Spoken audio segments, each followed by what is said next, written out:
Bonjour, chers étudiants, j'espère que vous allez bien et que vous organisez bien votre temps pendant le confinement. Je voulais faire cette vidéo pour répondre à vos questions qui se répètent et comme ça vous ne restez pas bloqués et vous pouvez avancer dans les TP. Alors je commence par les étudiants ayant rencontré des problèmes lors de l'installation du VMware. Alors, avant de répondre à la première question, s'il vous plaît, il faut bien lire les messages que vous rencontrez. Ils contiennent déjà la réponse à vos questions. Et même si vous n'arrivez pas à comprendre le problème d'où vient, il suffit juste de résumer le message et de le mettre dans Google. Comme ça, vous aurez la réponse. Alors, par exemple, ce problème-là, 32 bits Windows host are not supported by this VirtualBox release, c'est-à-dire la version de Windows ne supporte pas la version de VirtualBox. Donc, c'est un problème de compatibilité entre le système d'exploitation installé et entre le logiciel que vous voulez installer sur ce système d'exploitation. Alors, avant d'installer n'importe quel logiciel sur votre machine, il faut savoir le type de votre système d'exploitation. Et pour le savoir, il suffit juste d'aller sur ordinateur, cliquer avec le bouton droit sur ordinateur, choisir propriétés. Et voilà, il y a les informations concernant votre système d'exploitation. Donc, par exemple, sur cette machine, le système d'exploitation installé, c'est Windows 7 professionnel. Son type, c'est système d'exploitation 32 bits. Alors, avant d'installer n'importe quel logiciel, il doit être compatible avec cette version. Par exemple, lorsque vous voulez installer VMware,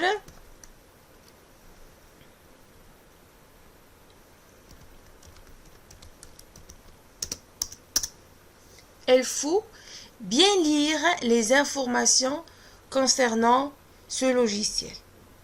Alors, je vais vous donner les informations essentielles que vous devez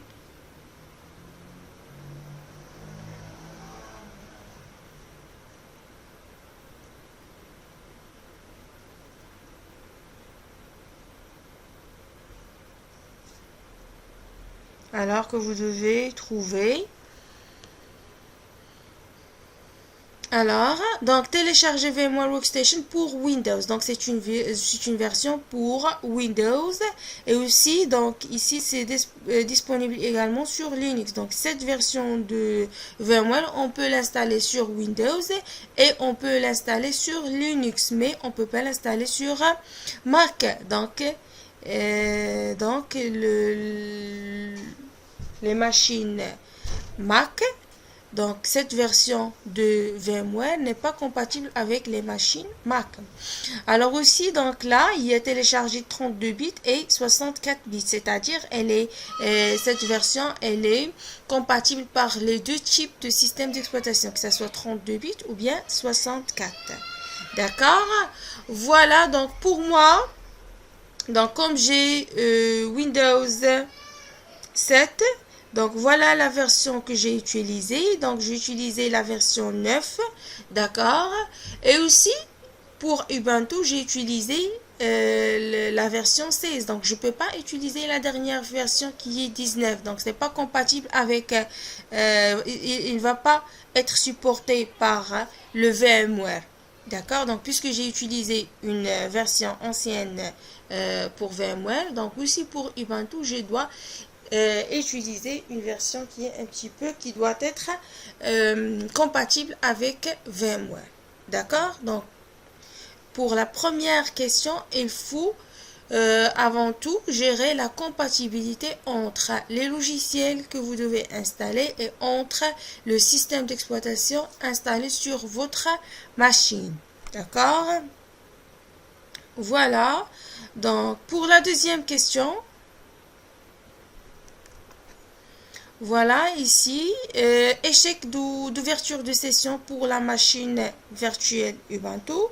Donc, c'est un problème sur l'installation ou bien sur la machine virtuelle. D'accord?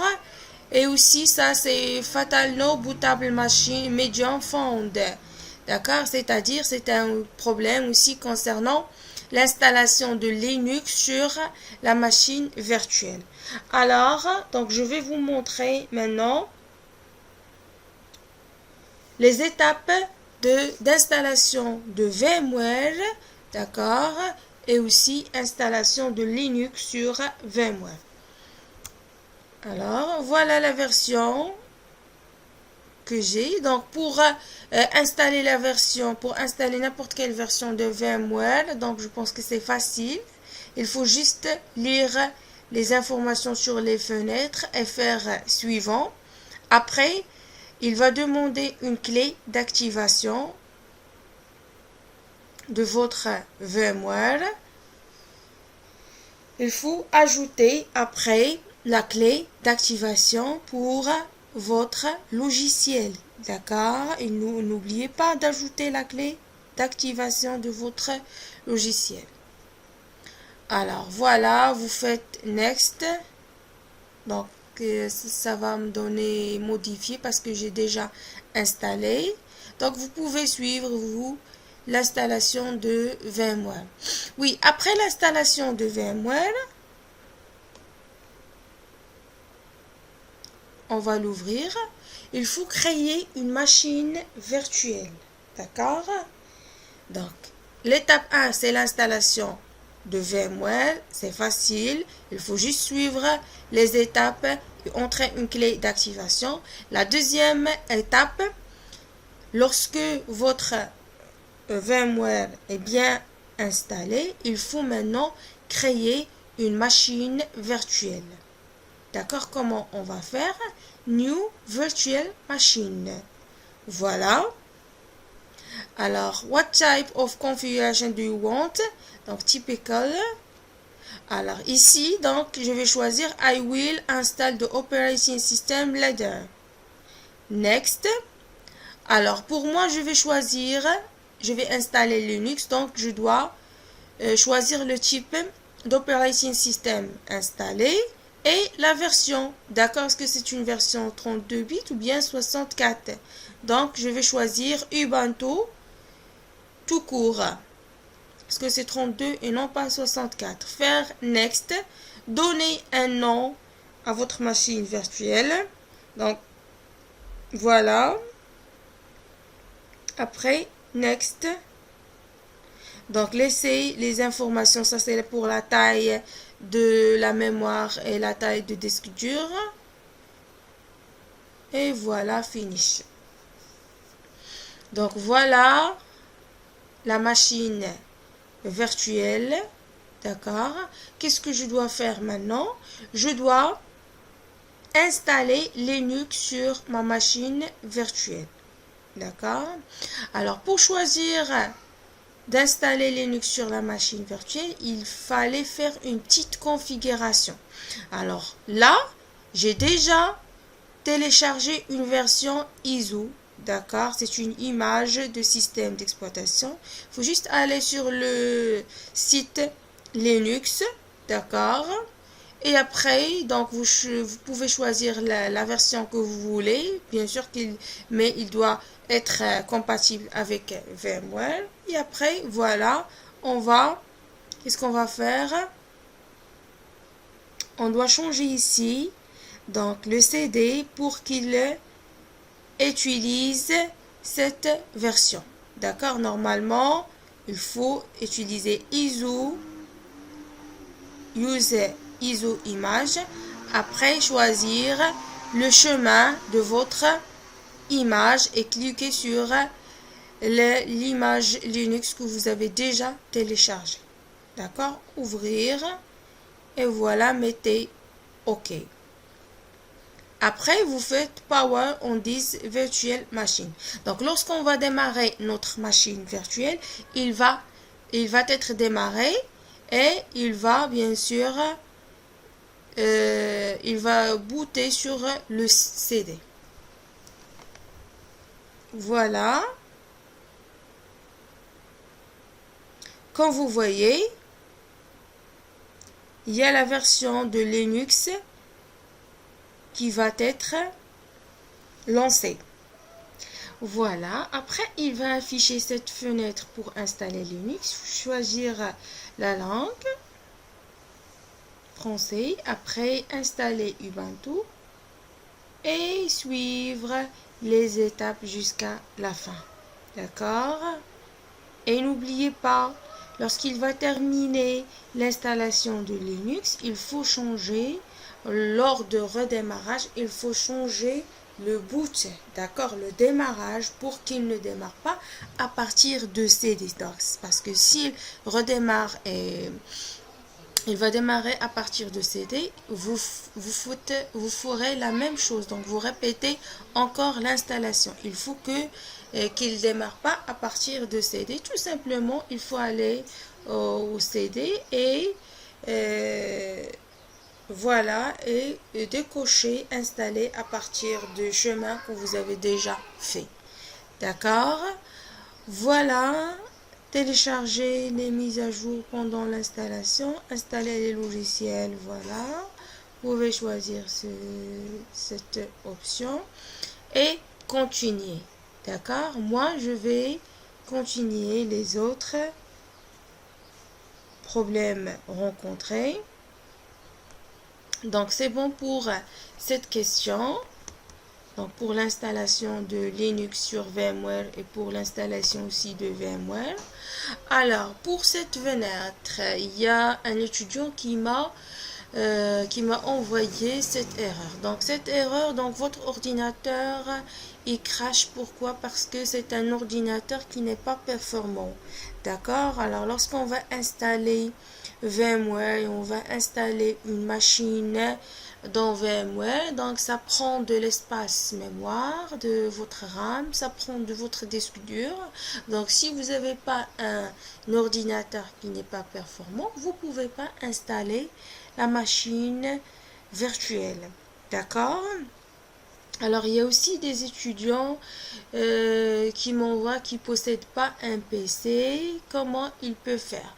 Donc, soit si vous avez un PC qui n'est pas performant, soit vous n'avez pas un PC carrément.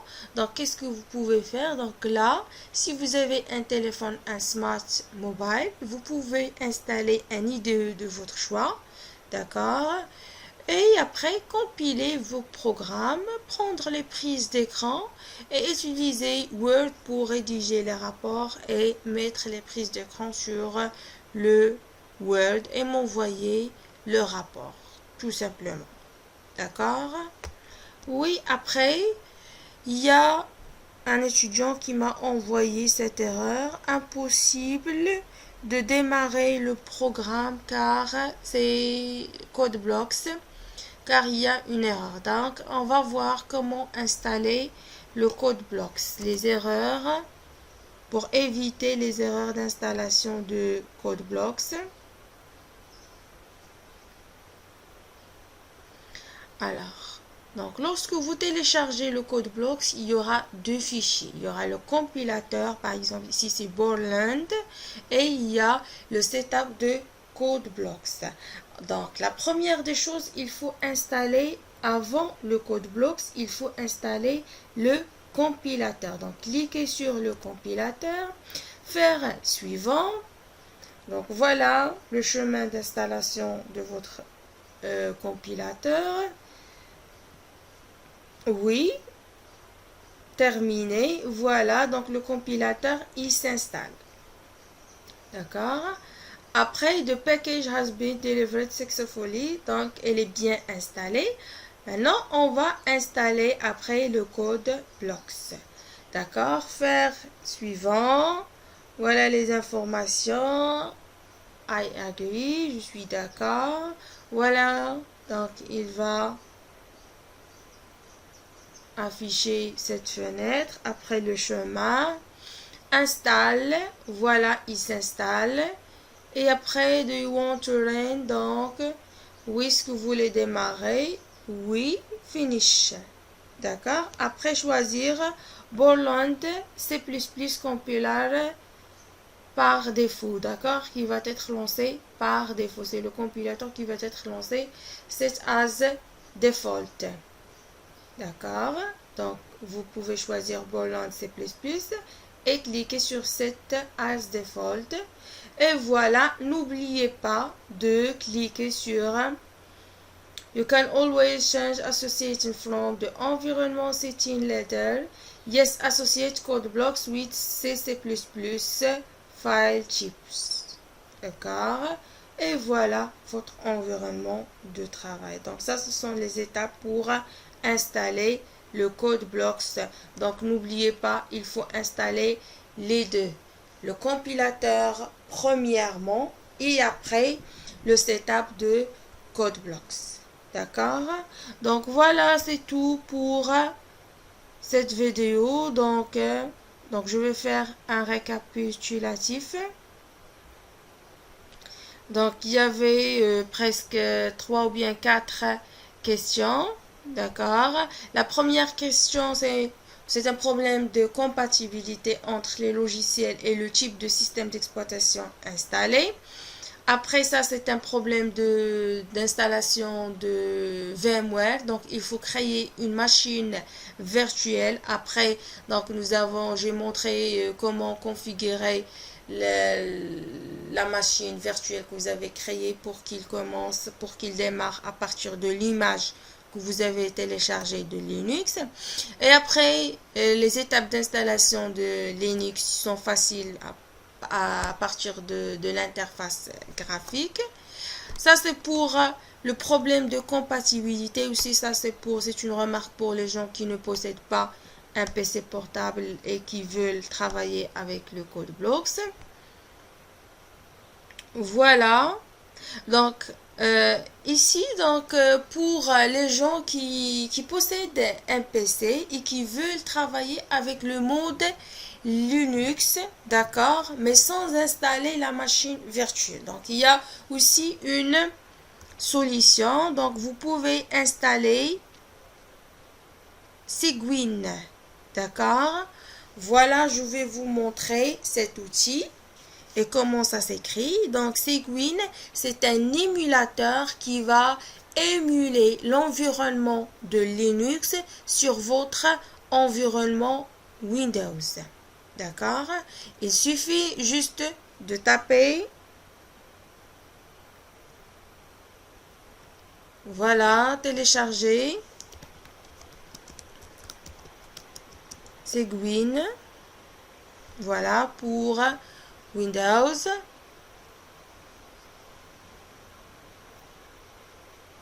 Donc voilà comment ça s'écrit. Cygwin. Donc c'est un émulateur qui va émuler l'environnement. Donc vous travaillez sur Windows, vous tapez les commandes de Linux. Voilà. Donc c'est un émulateur permettant de se servir d'un PC sous Windows de la même manière qu'un ordinateur sous Unix. Donc vous travaillez sur Windows et vous tapez les commandes de Linux sur Windows. D'accord?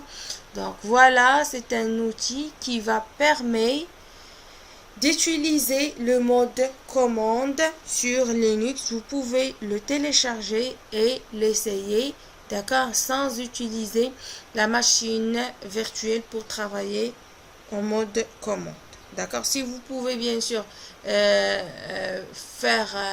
installer Linux sur la machine virtuelle, c'est bien pour découvrir Linux, pour découvrir l'environnement, l'interface graphique de Linux. Mais sinon, si vous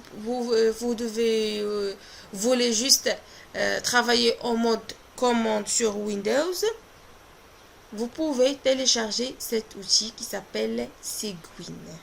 D'accord? Très bien. Alors, je vous remercie pour votre attention. Alors, n'hésitez pas encore si vous avez des questions de m'en faire part. D'accord? Et voilà, à la prochaine. Merci, bye.